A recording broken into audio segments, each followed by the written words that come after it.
नहीं है तो क्या करो? तो गुलामी और किसी को कहते हैं? और कोई चीज है गुलामी? तो फिर क्या कहा ये लोगों को अधिकार की क्या जरूरत है? इनको अधिकार की कोई जरूरत नहीं है। तो कहा फिर हम लोग क्या करें? तो कहा तुम लोग हमारी सेवा करो। कहा सेवा करने का तुमको कर्तव्य दे दिया है, सेवा करो। तो कहा सेवा करने से क्या होगा?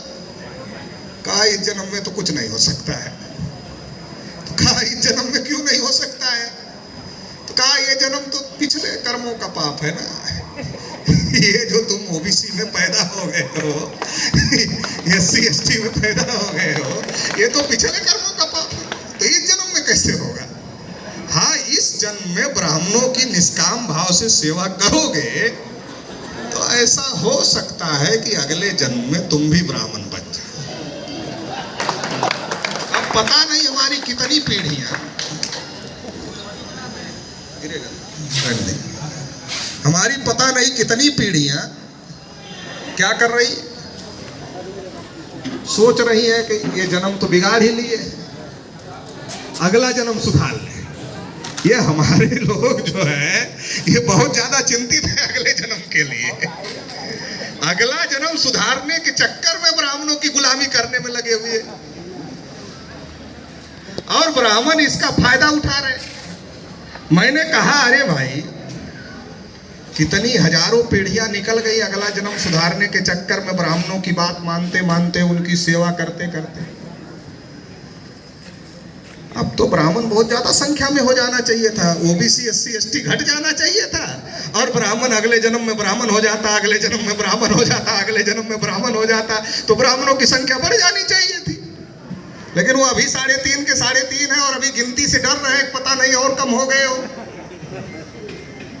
इसलिए तो डर रहे हैं, गिनती नहीं कर रहे। अरे जानवरों की गिनती कर रहे हैं, अपनी नहीं कर रहे। ओबीसी की तो नहीं कर रहे हैं, ब्राह्मण खुद भी अपनी नहीं कर रहे हैं, डर के मारे नहीं कर रहे हैं।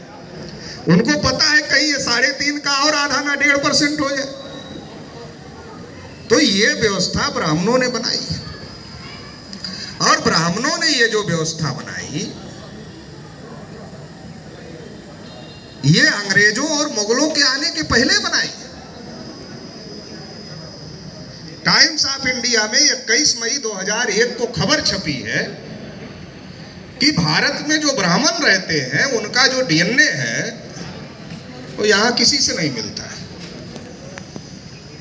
ओबीसी से नहीं मिलता, एससी से नहीं मिलता, एसटी से नहीं मिलता, माइनॉरिटी से नहीं मिलता।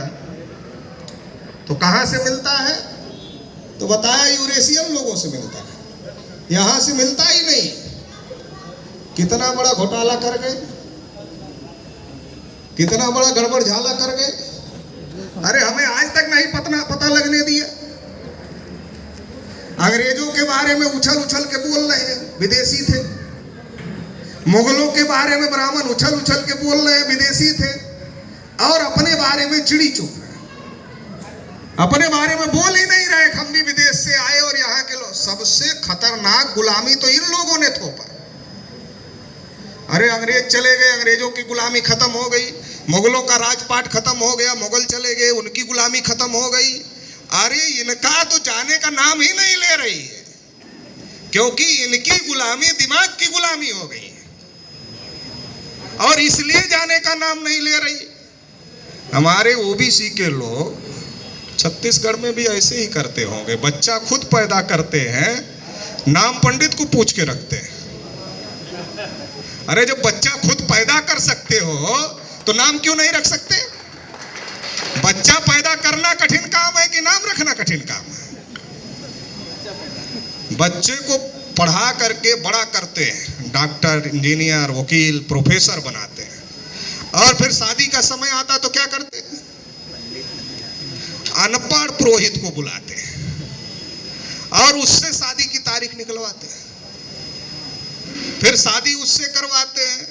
कोई कुर्मी, कोई यादव, कोई तेली, कोई भी ओबीसी का आदमी संस्कृत में पीएचडी हो, इसके बावजूद भी वो स्वीकार नहीं है शादी करवाने के लिए। शादी तो अनपढ़ ब्राह्मण ही कराएगा।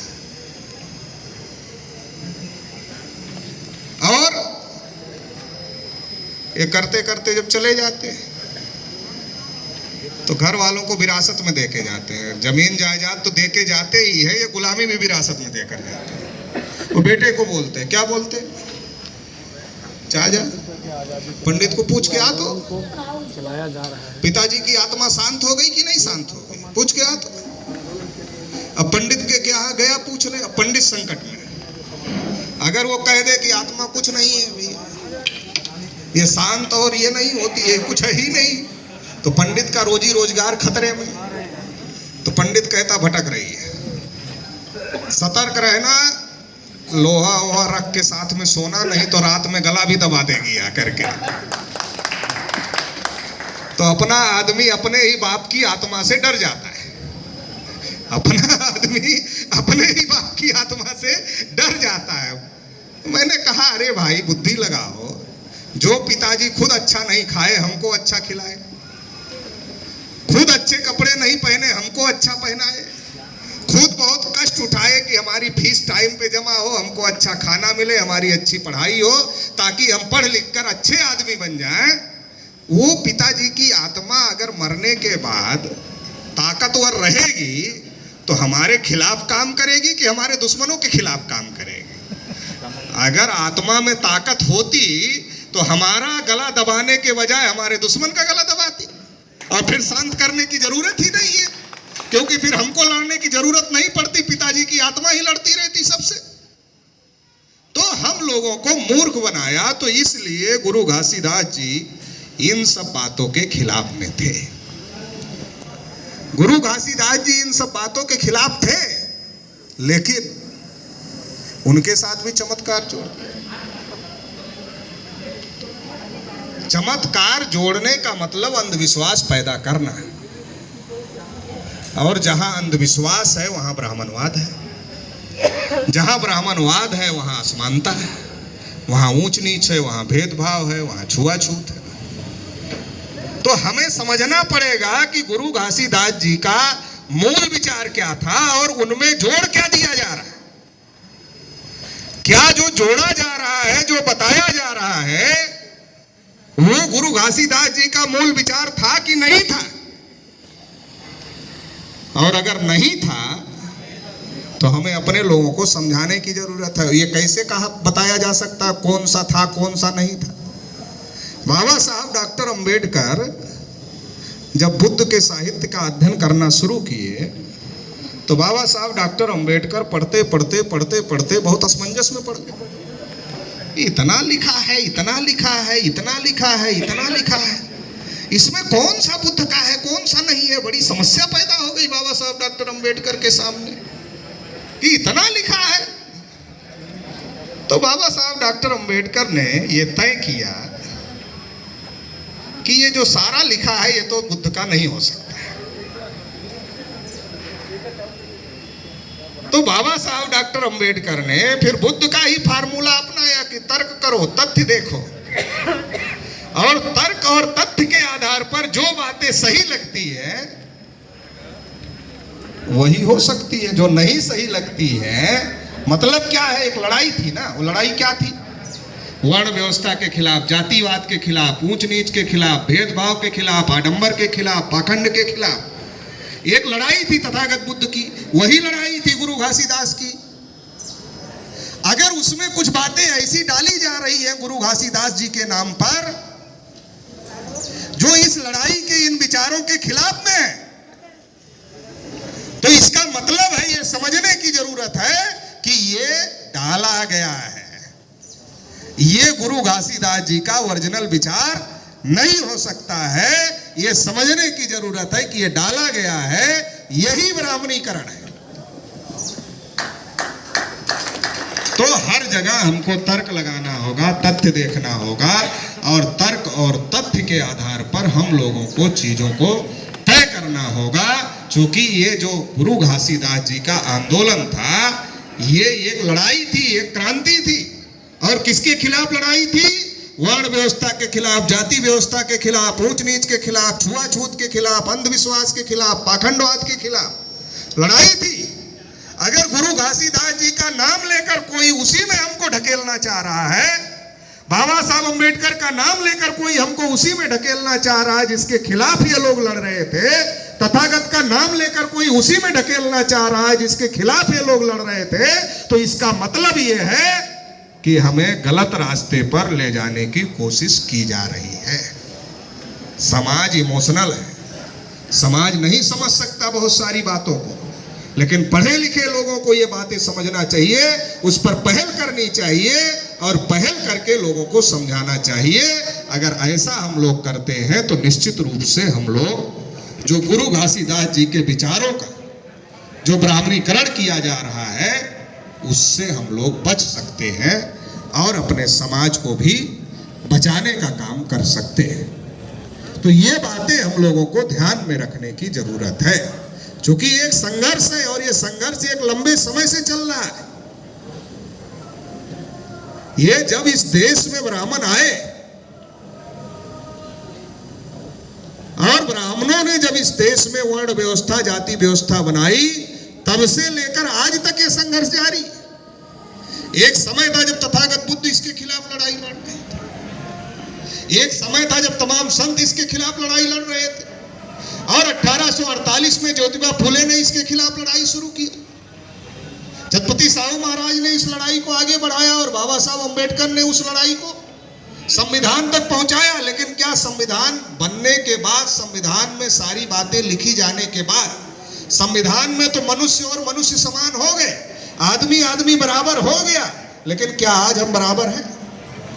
तो आज हम बराबर नहीं। तो आज हम बराबर क्यों नहीं है? तो बाबा साहब डॉक्टर अंबेडकर ने संविधान सभा के अपने आखिरी भाषण में कहा था कि 26 जनवरी 1950 को जब ये संविधान लागू होगा तो क्या होगा? हम लोग दो प्रकार के जीवन में प्रवेश करेंगे। एक जीवन क्या होगा? एक जीवन संवैधानिक होगा जिसमें सब लोग बराबर होंगे, संविधान के अनुसार सभी लोग बराबर होंगे। एक जीवन ये होगा। और दूसरा जीवन क्या होगा? दूसरा जीवन ये होगा कि समाज में जो मान्यताएं स्थापित है, समाज में जो जाति पांच, ऊंच नीच, छुआछूत, भेदभाव स्थापित है, वो रहेगा।